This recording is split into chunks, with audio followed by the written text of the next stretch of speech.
All right, we are in Mark of the Beast, Volume 2 still. And we are in Chapter 17, which is entitled The Great White Throne Judgment. We left off on page 293 about where it talks about the testing of your faith. And it's amazing to me that whenever we have class, especially here lately, that the things that we're covering in class are the things that were highlighted and the things that were taught to us on the previous Sabbath. Because a lot of what we're going to be going through today ties directly in with not only with what our pastor and overseer has, what he spoke on this Sabbath, but also what one of the other great Kohans spoke on as well. So it's amazing how these things all work together.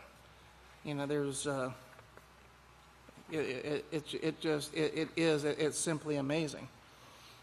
And we have to remember, and one of the things that Pastor was bringing out and what the Great Kohan was also bringing out was, that not everyone has been called at this time. There's a certain remnant that is being called out. And the Great Kohan spoke about a certain breeding program to, the same type of breeding program that made sure that Yeshua had the characteristics within him that were necessary for him to succeed and to qualify for the position that he qualified for. The same holds with us. And we were brought up with certain characteristics, certain traits. We were brought up in certain environments. And all of this was done and planned out, before mankind was ever placed on the earth. There's nothing, for lack of a better term, there's nothing that is here, nothing is done by chance. It is all done according to Yahweh's plan.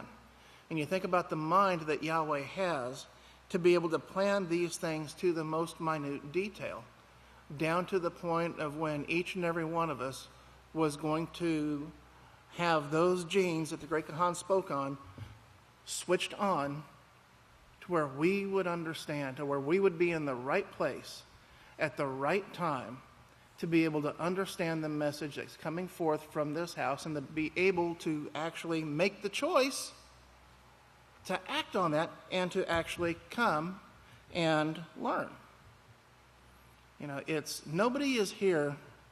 We're not here by mistake. We're not here, because of anything that we did. We are here simply because Yahweh called us and Yahweh brought us here. And that's exactly what your scriptures show. No man can come to me unless the Father draws him, remember? And that's exactly what has been done. It was set up in the plan from the beginning. Why are we here? We're here simply because there are traits within each and every one of us, no matter what background we came from, that Yahweh wants in his family. We are not here by mistake. We are here because Yahweh wants us here, and we have to remember that all the time.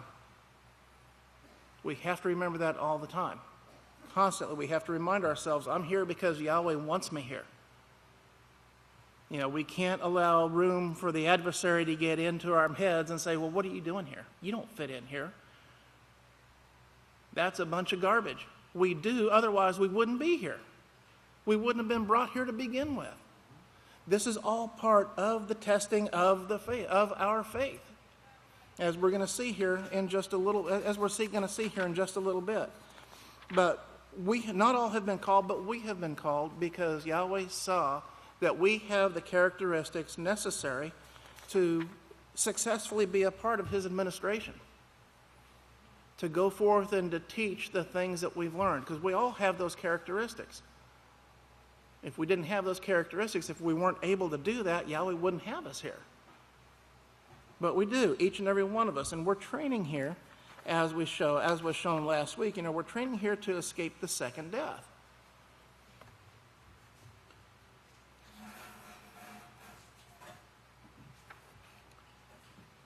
So we see here again, on page 292, 293 is where we're going to start here, the testing of your faith. In Jacob chapter 1, verses 2 through 3, Jacob tells us some very interesting things here. He says, "My brothers, count it all joy when you fall into various temptations or trials." Count it as joy when we fall into hard times? Why should we do that? That's a miserable time, right? It says, "knowing that the testing of your faith develops endurance." If we're being tested, if we're having certain things placed before us, if we're having certain situations placed before us, then we must be doing something right.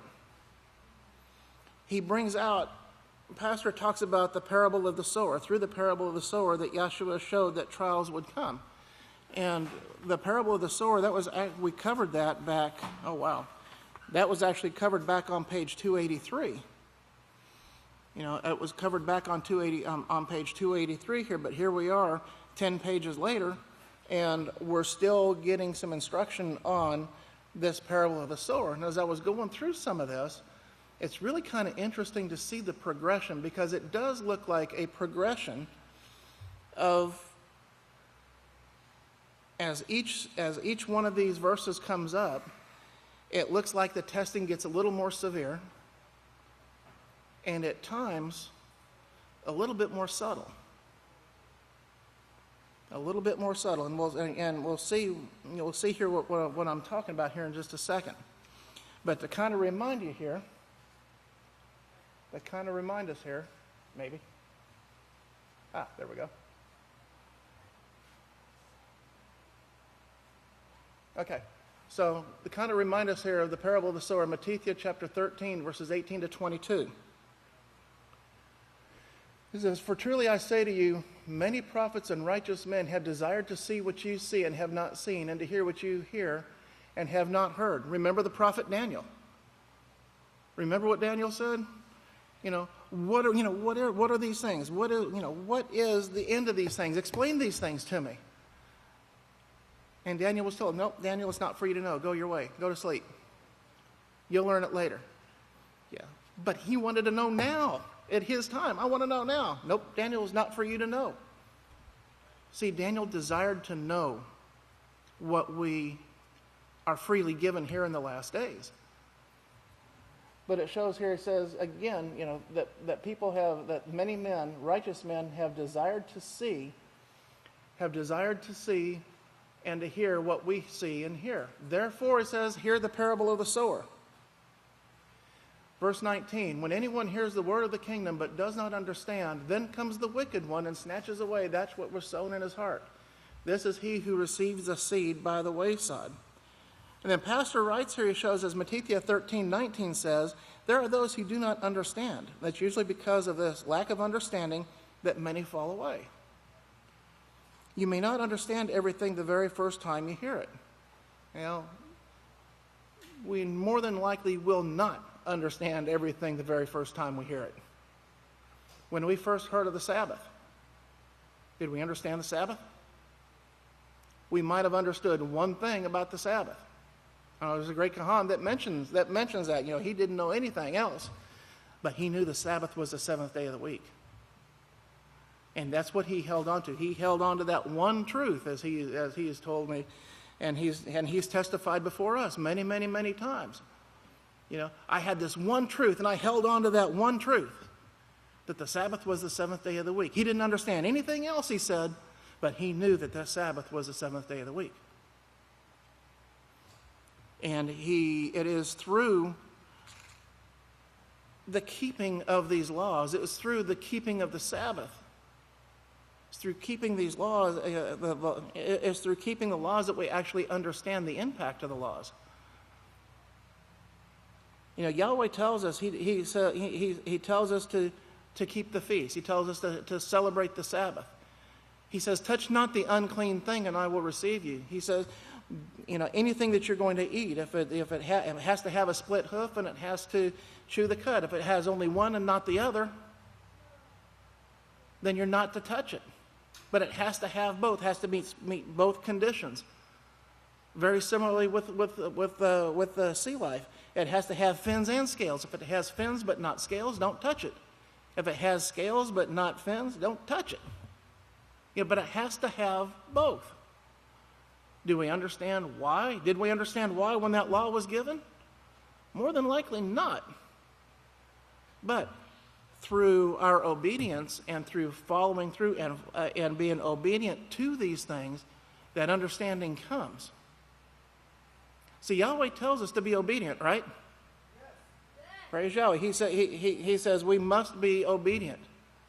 Man does not live by bread alone, but by every word that proceeds out of the mouth of Yahweh. Yeshua said that. He quoted that directly from the law.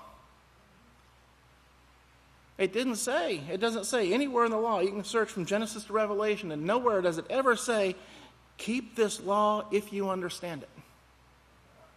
Does it? I've never seen it. But it's through, a pastor has said many, many times, first comes the obedience, then the understanding will come after that. And we prove our trustworthiness through being obedient. We may not understand something that we're being instructed to do on a work detail or anything else. Men, we may not understand something or the reason our counselors are giving us a certain bit of advice. We may not understand. Well, I don't understand why I have to do this. This doesn't make any sense to me. It doesn't matter if it makes sense. That's the counsel. Follow that counsel. Submit to that counsel, be obedient to that counsel, and then that understanding will come. It might take a while. It might take a month, 2 months, 6 months, a year, 2 years. But then all of a sudden I go, oh, that's why I've been told to do this. Okay? So it's the obedience, We're going to have to trust and believe into the one that Yahweh has sent. We have to put our full faith and trust in that because he is the only source of protection. He's the only source of power in the universe.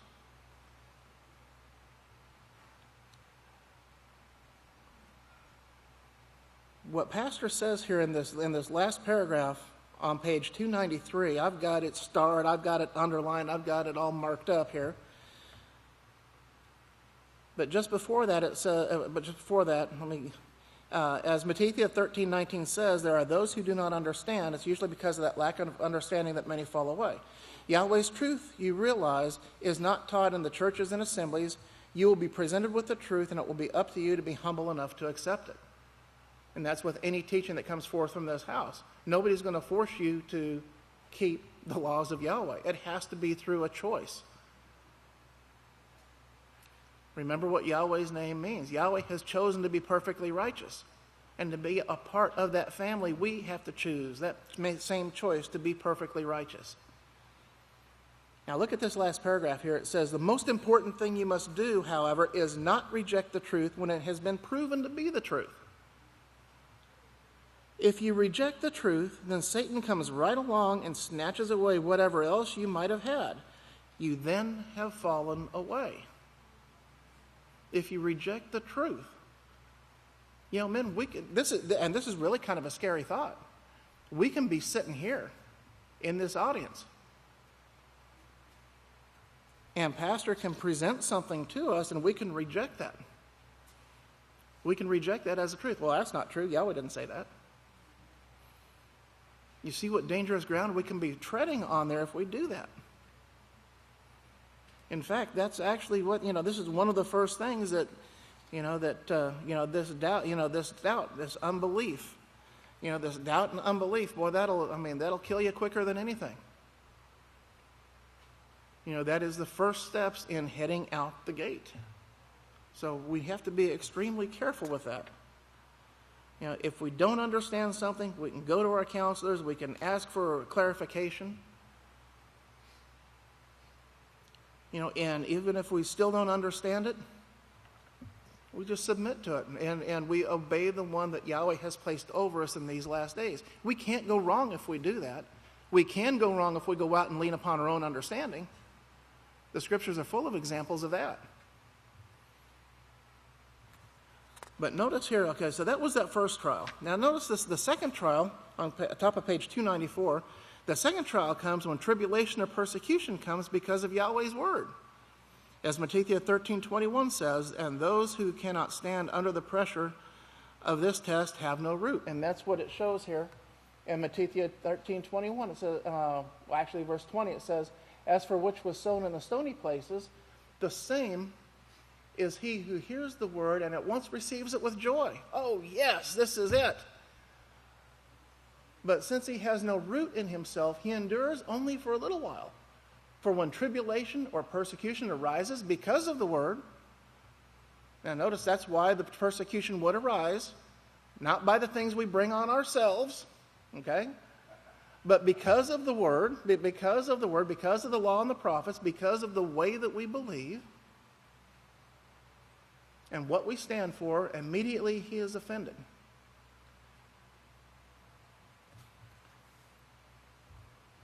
And Pastor writes here, remember, we cover Limmudyah 4:4, that man does not live by bread alone, but by every word that proceeds out of the mouth of Yahweh. And Pastor writes here, he says, it is the every word of Yahweh that brings persecution from employers and kinsmen alike.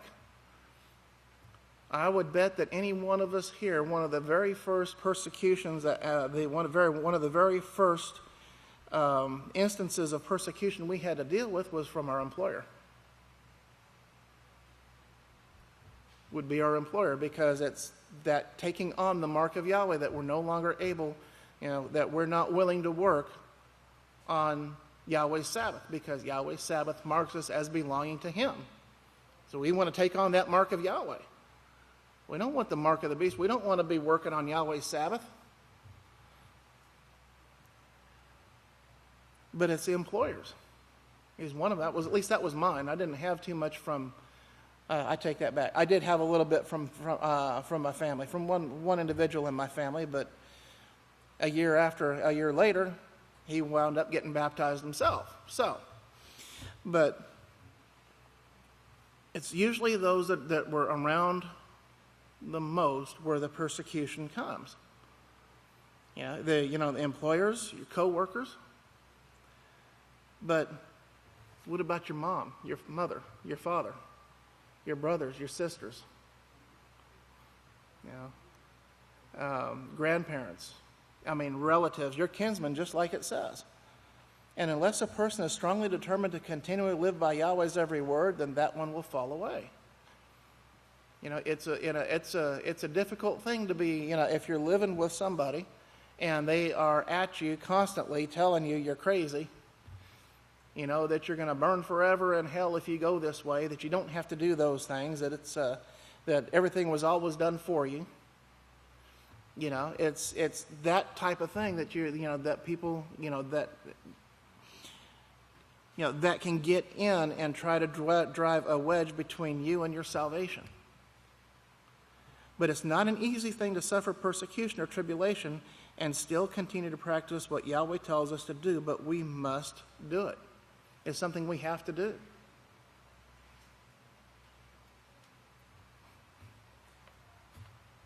You think about the persecution that that the prophets and the apostles, that they suffered. We haven't suffered anything like they did. We haven't resisted to bloodshed like they had to. And Yahweh willing, we won't have to. But your relatives will think that you're crazy, and they will not hesitate to inform you of that fact. Employers will threaten to fire you because you will not work where and when they say, and many times they carry out their threats. And unless you have the fortitude it will take to withstand this test, it says you will fall away too. So now look at this third one. The third trial is sometimes the most subtle of tests. It's sometimes the most subtle of tests. As Limmudyah 13:22 says, the cares of this life and the deceitfulness of riches.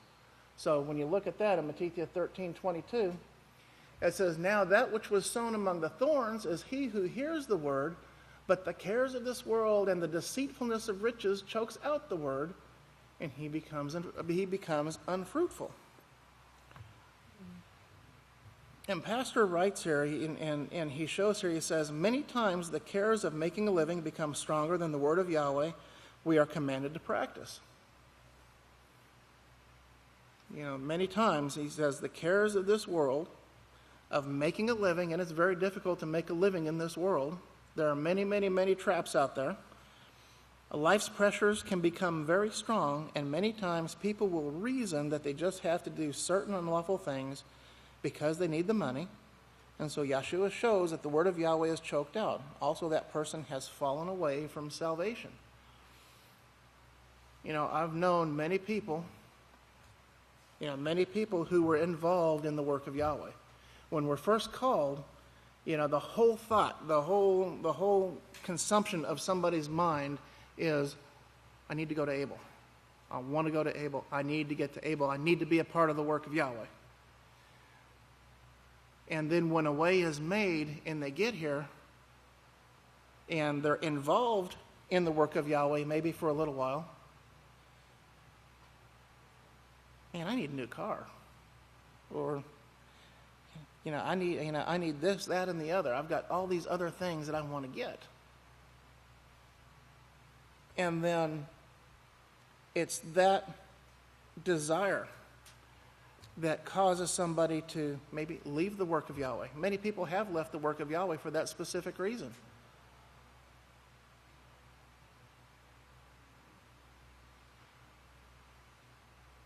But there's even another, a more subtle idea about this too. And it talks about, and I got to thinking about it, and it's, life's pressures can become very strong, and many times the cares of making a living become stronger than the word of Yahweh we are commanded to practice. What are we supposed to do every day in the mornings? Okay, that's one. That's the one I was looking for, the study. Picking up the books, the reading, the studying the Word of Yahweh, the studying of the books of Yisrayl, the studying of the Peaceful Solution Character Education Program. How many times, men, have we got so tangled up in working that we're just so wiped out, man, I just can't pick up this book and read. I'll put it off, I'll do it tomorrow. And then we get up in the morning, then the morning rolls around, oh, man, we've slept through the alarm, now we're running late. Now we got to get up, and we rush right into the day.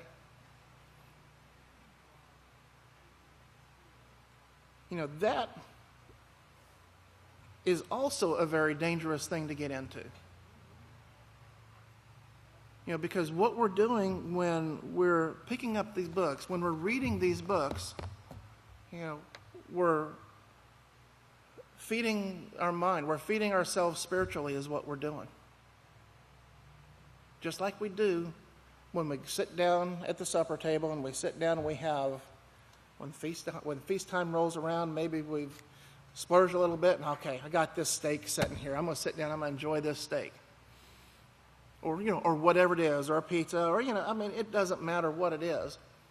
But the point is, if we deprive ourselves of physical food, our body's not going to function very well. Okay, we're going to start, our minds aren't going to be working right if we're not eating the way that we're supposed to, if we're not keeping ourselves properly hydrated, the body's going to start to break down. What occurs with our minds if we don't constantly fill, if we don't have a constant steady flow of this golden oil that flows freely from this house, into our minds? You've heard the term, use it or lose it, right? Okay? So, if we're not careful and we push the studies aside, we push the readings aside, and maybe it'll start out maybe just as one little thing. But before we know it, it's so subtle of a progression, it can be, I haven't opened a book in 2 weeks. And it's, where did the time go and how did I get so involved that I wasn't doing what I needed to be doing? So we have to be careful there too. Okay, so, and this is why Pastor says that this is sometimes one of the, some of the most subtle, because we don't think of it in that terms. But it's, it can have just as bad of a negative impact on our lives as anything else. So, that's just something to keep, that's just kind of something to keep in mind. But all of these trials come to test those who are training for the kingdom of Yahweh. That is what Jacob meant when he said, the trying of your faith, the faith that Yahweh gives you to live by, works patience. The apostles kept warning the people of these trials and tests and persecutions that would come upon them. In Acts 14:22, it says, they strengthened the minds of the disciples and exhorted them to remain firm in the faith, that we must, through much tribulation, enter into the kingdom of Yahweh. It's going to be tough to enter into the kingdom of Yahweh? Through much tribulation, many tests, many trials, to enter into that kingdom. I can remember, and some of you people, some of you men, if you've been here, some of you men have been here longer than I have, but I remember when I was baptized and the priestly blessing, pastor came out and did the priestly blessing. And the words that he said, I still remember the words that he said, one of the very first things that he said during that priestly blessing. And he looked at each and every one of us in the eye, and he said, remaining in the house of Yahweh, staying in the house of Yahweh is going to be one of the hardest things that you ever have to do. And my thought at that time, my thought at that time is, well, what could be so hard about this? Well, then you soon find out how difficult it can be, and with the different trials and tests and things that come along. But it has to be that way, because Yahweh has to know what we're made of. Yahweh has to know that when we go out to these different universes, when we go out, even closer at time, when we go out to teach the peaceful solution, when we go out to, after this nuclear burning takes place, when we go out and start to rebuild the earth, we're going to be given specific instructions. And those instructions are that there's not going to be any God worship that's allowed. That people are going to be forced to live by the laws of Yahweh, and there's not going to be any compromise. So we may run into some opposition. So Yahweh has to know that we are not going to bend to that opposition. He has to know that we're not going to compromise those teachings. Remember what Pastor said about the peaceful solution? He says these lessons have to be done in their entirety, in the way that they're written. If there's changes made to them, it's not going to work. Okay? And this is what we are being tested for. Can we follow instructions? Or can't we? We have to prove our obedience now so that Yahweh can fully trust us with this other power when this power and this authority does come. It's Yahweh's promise to all of whom he is calling out of this world into the house of Yahweh that you will have persecution. In 1 Thessalonians chapter 2, verses 14 through 15, where it said, For you, brothers, became followers of the called out ones of Yeshua Messiah, who are in Yada, for you also suffered the same thing from your own countrymen, just as they have the Yadim, who killed both Yeshua Messiah and their own prophets, and have persecuted us. They do not please Yahweh, but they are in opposition to all men. Now, of course, if you do not become followers of the house of Yahweh, you will not be persecuted, but then again, neither will you qualify for the kingdom of Yahweh. And Pastor, again, he shows how you could attend any church or any other organization on the earth and be praised for doing so by friends and family. Utmost praises for doing that. But go to the house of Yahweh, and you will get that persecution. You're going to be ridiculed. You're going to be called mad. Just like it says in Isaiah, those who depart from iniquity will be counted as mad, as crazy. And when and if you endure these trials, Pastor shows here, he says, what does that do for you? It simply proves to Yahweh that you love his way enough to give up all of this world for him. And really, that's what we're proving. We're proving that we're giving up the way of destruction, the way that brings death and misery, for the way that gives life. And that is the way that we choose to follow. If you fall into disobedience now, he says, then you have proven that you cannot be trusted in his kingdom. And Pastor, he said that this last Sabbath. He reiterated almost word for word what he said there. If we don't do it now, if we can't be trusted now, then we're not going to be trusted in the kingdom and we won't be there. So in Matthew 10:33 through 38, it says, "Whoever denies me before men, him will I also deny before my Father who is in heaven. Do not think I've come to send peace on this earth. I did not come to send peace, but a sword. I have come to set a man against his father, and a daughter against her mother, and the daughter-in-law against her mother-in-law. And a man's enemies, notice, will be those of his own house." Now, he wasn't saying that he didn't say that he came to send, he didn't come to send peace but a sword. Okay, this isn't a Constantine thing. This is not going forth, conquering and to conquer. But there's that division. There's a division between the way of Yahweh and the way of the world.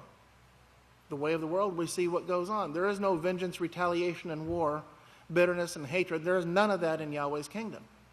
There is there is nothing like that at all. "He who loves father or mother more than me is not worthy of me, and he who loves son or daughter more than me is not worthy of me. And he who does not take up this yoke, deny himself, and follow after me is not worthy of me." We have to walk in the same pattern that Yeshua walked, that the apostles and prophets, and that all of the righteous men of old walked. Abraham, Isaac, Jacob, all of them. We have to conduct ourselves in that same manner. Yeshua, our Messiah, proved himself worthy to be our high priest. Yeshua went through the same suffering, and even more so than any of us will ever be asked to bear. You think about the things that Yeshua went through, and his conduct and how he dealt with those who were bringing the persecution upon him. He didn't retaliate.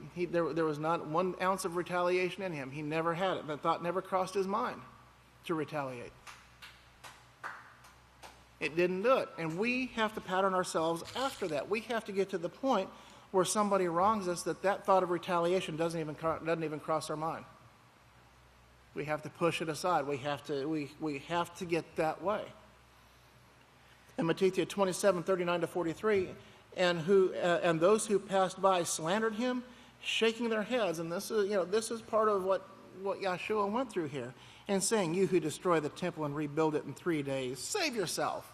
You look at the taunting that he went through and the ridicule that he went through. If you're Yahweh's son, come down from the stake.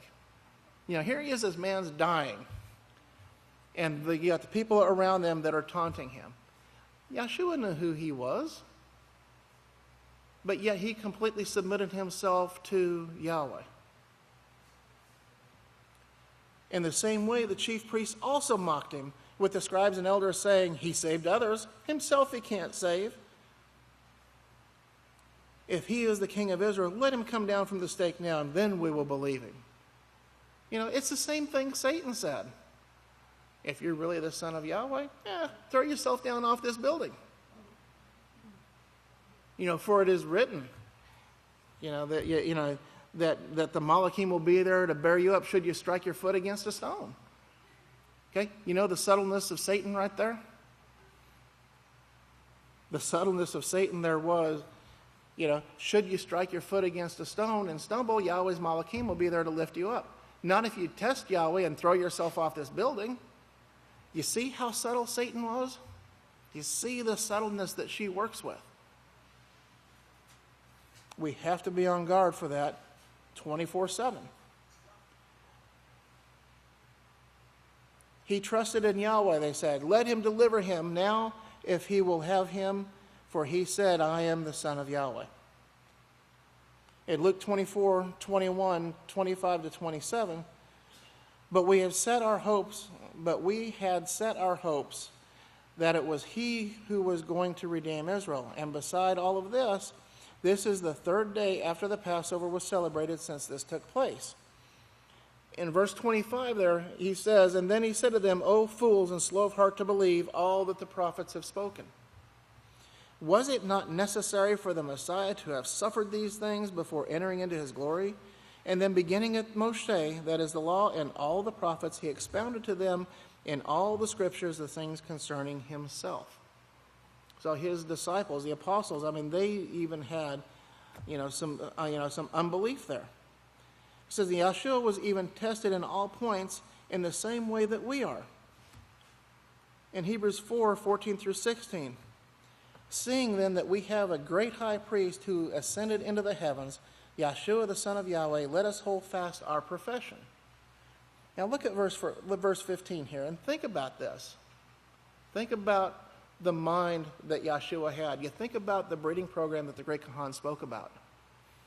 And the determination that Yahshua even himself, he had to have, and the knowledge that he had to have in his mind 24/7, 24 days a week, 24 hours a day, 7 days a week for his entire life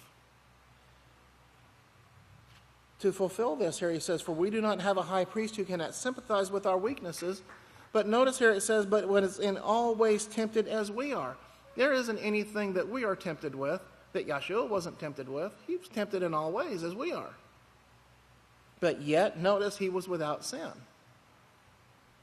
He didn't submit to it. He didn't submit to breaking the law.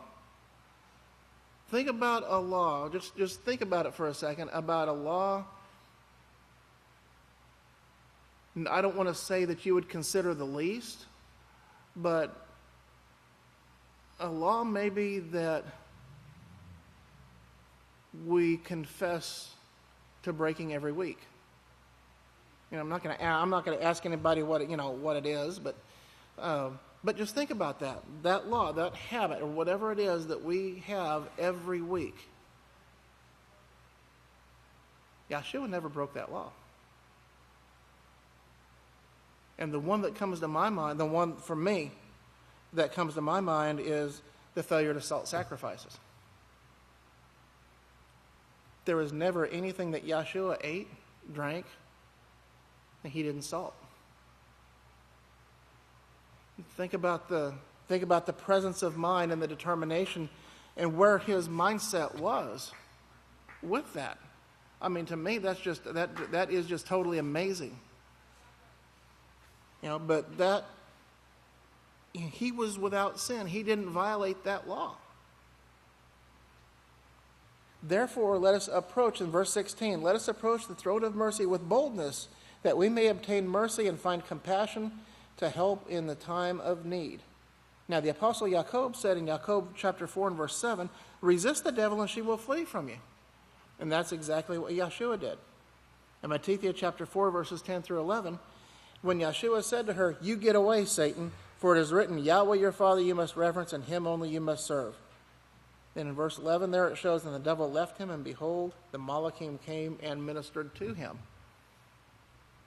The lesson we must learn is that we must resist Satan. The bottom line is we have to learn to resist Satan. We must make up our minds to do what Yahweh says without making excuses. Okay? We can all rationalize and justify things in our minds, and we have to, I have to stop and think about it, because I will find myself doing just that. That rationalization and justification, and we have to stick to that determination, praying always for strength from Yahweh to deliver us from evil.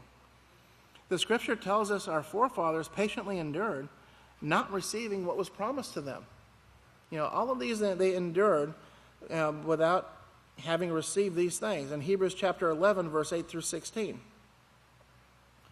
By the faith, Abraham, when he was called to go out into a place which he would afterward receive as an inheritance, obeyed, and he went out not knowing where he was going. He didn't understand, but he obeyed, and he went out not knowing where he was going. He didn't say, whoa, now, wait a minute. You want me to leave here? Where am I going? Do you have a destination? Do I need to? I got to forward my mail. Where am I headed? But he obeyed, not knowing where he was going. By the faith he sojourned in the land of promise, and in a strange country, dwelling in tents with Isaac and Jacob, the heirs with him of the same promise. For he looked for a city which has foundations, whose builder and maker is Yahweh. Through the faith, Sarah herself also received strength to conceive seed, and she was delivered of a child when she was past age, because she judged him faithful who had promised. and also from this one man, and he as well as dead were born as many as the stars of the sky in the multitude, and as the sand which by the seashore which is innumerable. Now notice this next verse here. It says, all of these died in the faith, not having received the promises. They died. They went to sleep. They haven't received their promise yet. But having seen them afar off, they were convinced of them and embraced them and confessed that they were strangers and pilgrims on the earth. So they looked at the prophecies. They knew the prophecies. And they believed those things. They went to sleep knowing that those promises were coming to them. When they wake up, when they're resurrected, that they would receive these promises. For those who say such things declare plainly that they seek a country. And if truly they had been seeking of the country which they had left, they would have had opportunity to return. But now they long for a better kingdom that is heavenly. Therefore Yahweh is not ashamed to be called their Father, for he has prepared a city for them. It's all in the plan of Yahweh. Everything, from Genesis to Revelation, it's all in Yahweh's plan. In chapter 6, verse 10 through 15, it says, for Yahweh is not unrighteous. Yahweh is not unrighteous. He's not unfair. He will not forget the work of your labor and love which you have shown toward his name, and that you have ministered to the saints and do minister. And we want each of you to show the same diligence to the full assurance of hope until the end, in order that you do not become slothful and lazy, disinterested, but followers, that's imitators of those who through the faith and patience inherit the promises. You know, too many times, I've seen people say that, well, if this date doesn't come to pass like they said, or if something doesn't take place by this date, I'm out of here. Well, that's what Yahweh wants to know. Yahweh wants to know where our heart is. Do we believe him? Do we trust in him or not? And it says here, and it shows here that, I'm going to read verse 11 again. It says, and we want each of you to show the same diligence to the full assurance of hope until the end. And men, it doesn't matter what that end is. It doesn't matter if it's the end when we see the clouds parting after the 1 hour nuclear burning and Yahshua's appearing in the clouds, or until our end, where as many of our brothers and sisters have in the last days, they've gone to sleep. They endured until their end. We have to endure until our end, whatever that is. That is what we're instructed to do. And we have to keep that in mind. In order that you do not be slothful, lazy, and disinterested, but followers or imitators of those who through the faith and patience inherit the promises. We have righteous example. We got the righteous example of our pastor and overseer, before us on the Sabbath. We look at his, you look at the zeal that he has every time he gets up here to speak. You look at the zeal that he has with the prophetic word programs. You look at the way and the joy that he has. And that's what we need to be imitating. We need to make sure that we have that same joy. For when Yahweh made a promise to Abraham, because he could vow by no one greater, he vowed by himself, saying, surely in blessing I will bless you, and in multiplying I will multiply you. And so after he patiently endured, he obtained the promise. Contrary to what the worldly preachers may tell you, we too must patiently endure. Okay? We have to endure through the patient persistence, as one of the apostles put it, through patient persistence in doing righteousness is how we're going to obtain the reward, is how we're going to succeed in fulfilling our part in this plan of Yahweh, by patiently persisting in doing righteousness. In 1 Corinthians 13:7, it says, does not betray, believes all things, and hopes all things, and endures all things. Yes, we have to endure whatever comes our way. When Pastor was arrested a few years ago, many people didn't endure that tribulation, that bit of tribulation that came. Many people, or a lot of people got up, and some people got up and left. They fled. Yahweh had to see what they were made of. Many more stayed and stood strong, and Yahweh wanted to see that too. So Yahweh willing, we have proved ourselves in that aspect and won't have to go through that again. But if we do, you know what? We're going to do it again and again and again. And however long it takes, we're going to continue until the end comes, whatever that is. So as Yeshua showed in the parable of the sower, we must also bring forth fruit. Or as the Apostle Shaul wrote, we must, like it says in 2 Timothy 4:12 or 4:2, it says, preach the word, the law, and the prophets. Be instant, ready to take your positions in season and out of season. Reprove, rebuke, exhort with all long-suffering and doctrine. And we do this through teaching. We don't get in people, we do it through teaching. And remember, we teach much more than just by our words. Much more so by our example, by how we conduct ourselves. Remember, the people in the world, we stand out, man, whether you realize it or not, we stand out to the people in the world. They know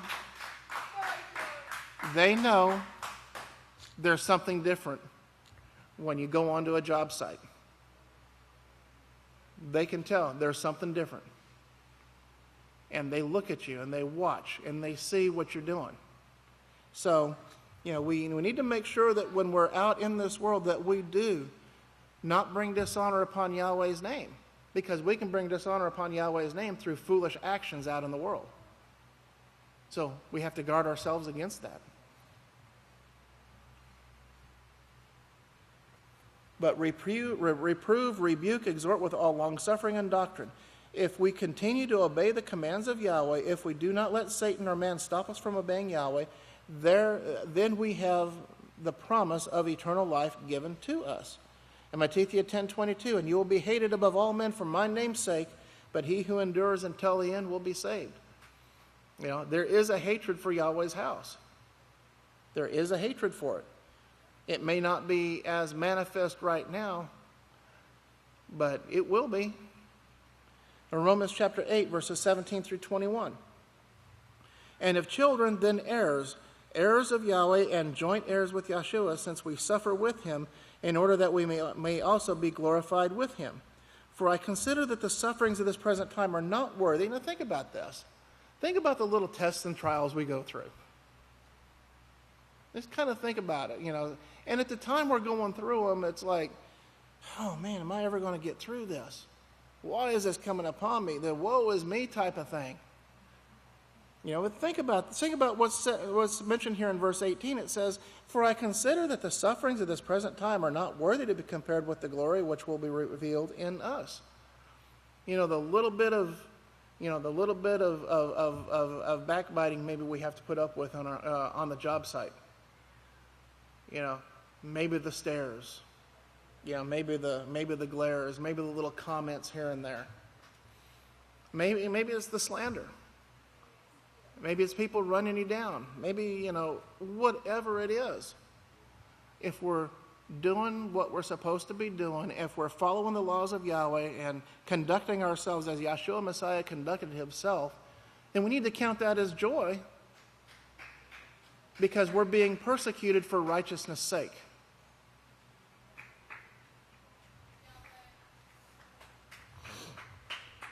In verse 19, it says, for the earnest expectation of the creation waits for the revealing of the sons of Yahweh.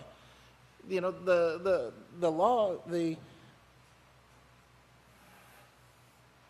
earnest expectation of the creation waits for the revealing of the sons of Yahweh.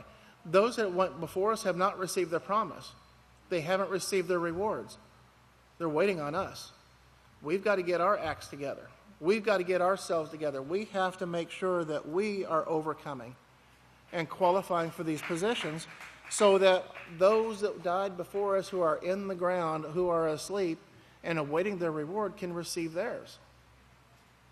This is the most severe time of persecution. This is the most severe time period that mankind will ever go through. this great tribulation. Yeshua said it. There's going to be a time of trouble that hasn't been such since the beginning of time. No, nor ever will be. There's not going to be a time any greater than what we are going to experience in the very near future.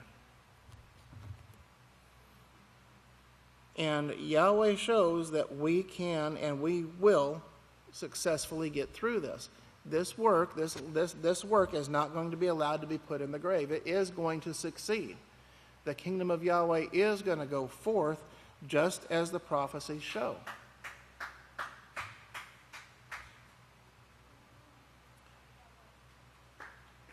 For the earnest expectation of the creation waits for the revealing of the sons of Yahweh. Verse 20.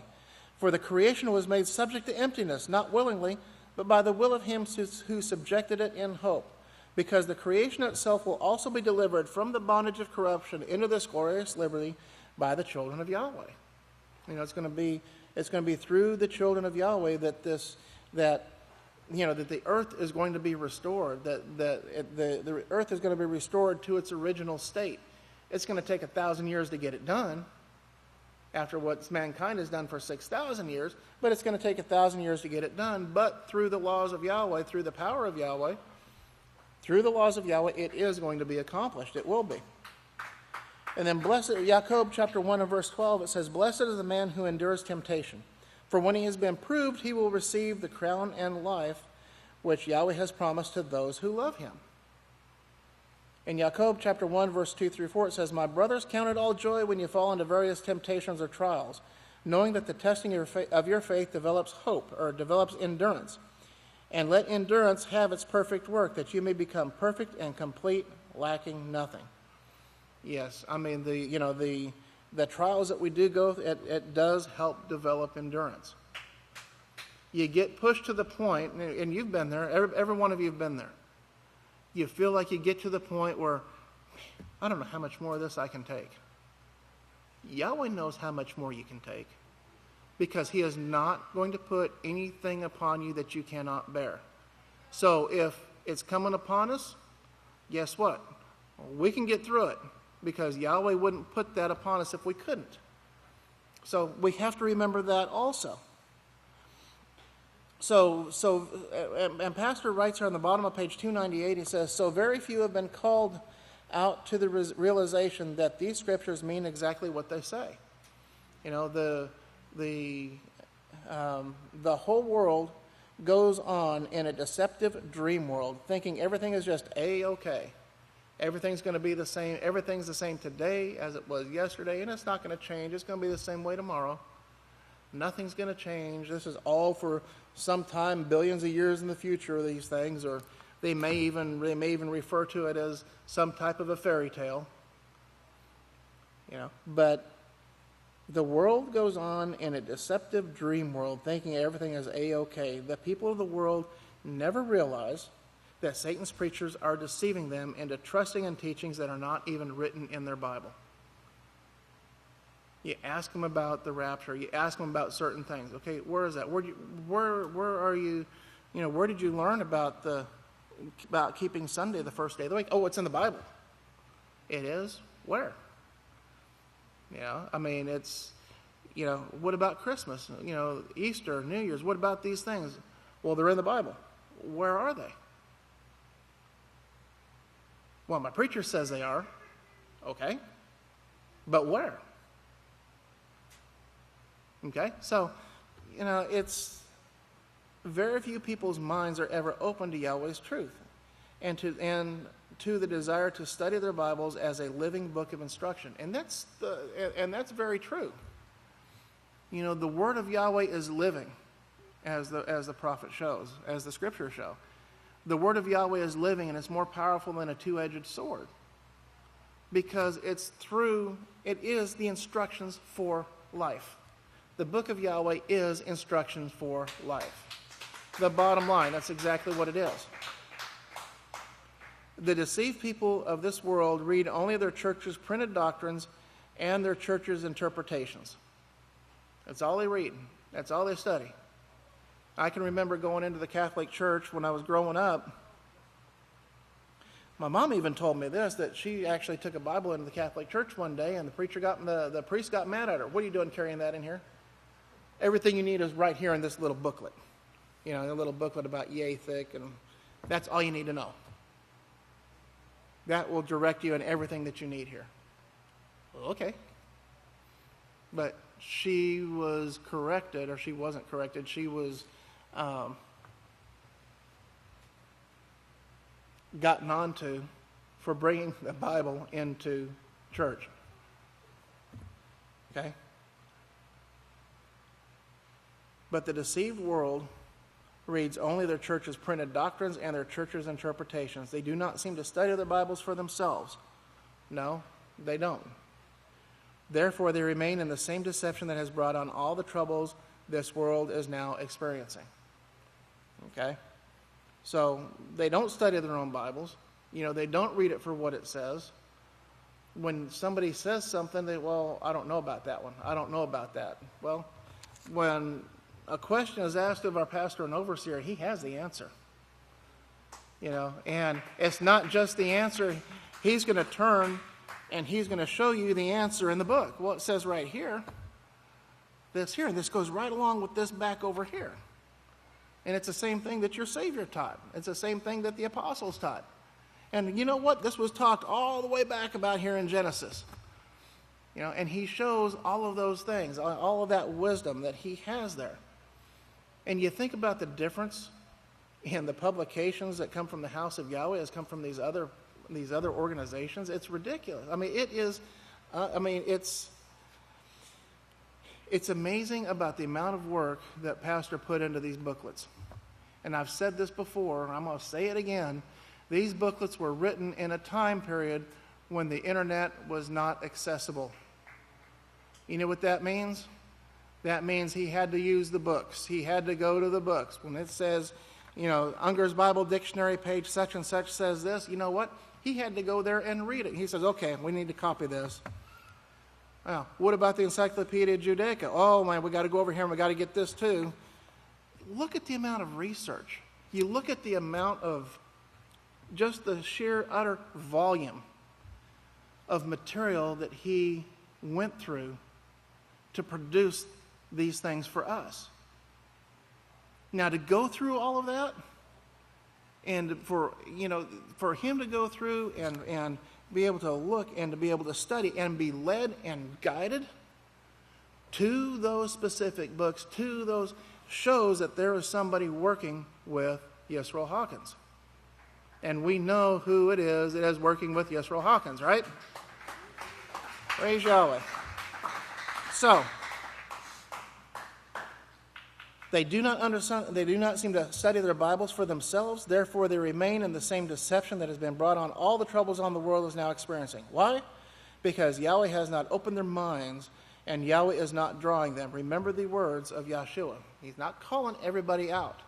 He's brought those whom he wants to be a part of his house, and that's who he's bringing in here.